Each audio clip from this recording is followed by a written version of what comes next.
வணக்கம் நண்பர்களே, welcome to Hogenakkal. இன்றைக்கி பார்த்தீங்கன்னா ஒகேனக்கல் பற்றி ஒரு சின்னதாக ஒரு வீடியோ போட்டிருக்கேன். இன்றைக்கி பார்த்தீங்கன்னா பரிசல் சவாரி அனுமதி உள்ளது. அதே போல் பார்த்தீங்கன்னா இன்றைக்கு பார்த்தீங்கன்னா கூட்டம் நெரிசல் கொஞ்சம் அதிகமாக தான் உள்ளது. பரிசல் சவாரி அங்கங்கே நடந்து கொண்டு தான் இருக்கிறது. எந்த ஒரு தடை இல்லாமல் போய்கொண்டு தான் இருக்கிறது. அந்த காட்சி தான் இப்போது நீங்கள் பார்த்து கொண்டிருக்கீங்க. அதே போல் பார்த்தீங்கன்னா நாளைக்கு பார்த்தீங்கன்னா சண்டேனால ஃபுல்லாக ரெஸ்ட் ஜாஸ்தியாக இருக்கும். இந்த 5 ரோடில் பார்த்தீங்கன்னா நிறைய தண்ணி கொட்டிருக்கு. அந்த காட்சி தான் இப்போ நீங்கள் பார்த்து கொண்டிருக்கீங்க. இந்த இடத்துல பார்த்தீங்கன்னா நிறைய பிக்னிக் ஸ்பாட் வச்சுருக்காங்க. ஆனால் இன்றைக்கி பார்த்தீங்கன்னா நீருக்கு அதிகமாக உள்ளதா இந்த கொஞ்சம் இந்த இடத்துல பார்த்தீங்கன்னா பஸ்ஸில் வர முடியாத காரணத்தினால கொஞ்சம் தள்ளி நின்று கொஞ்சம் அருகிலாக பார்க்கலாம்.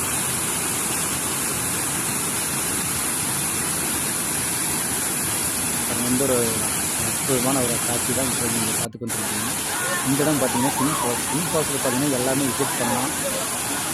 நல்ல ஃபேமிலியோட குளிக்கலாம், என்ஜாய்மெண்ட் பண்ணலாம். மேலும் எனக்கு சேனலை சப்ஸ்கிரைப் பண்ணாதவங்க சப்ஸ்கிரைப் பண்ணிட்டு லைக் பண்ணுங்கள், ஷேர் பண்ணுங்கள், கமெண்ட் பண்ணுங்கள். தேங்க்யூ.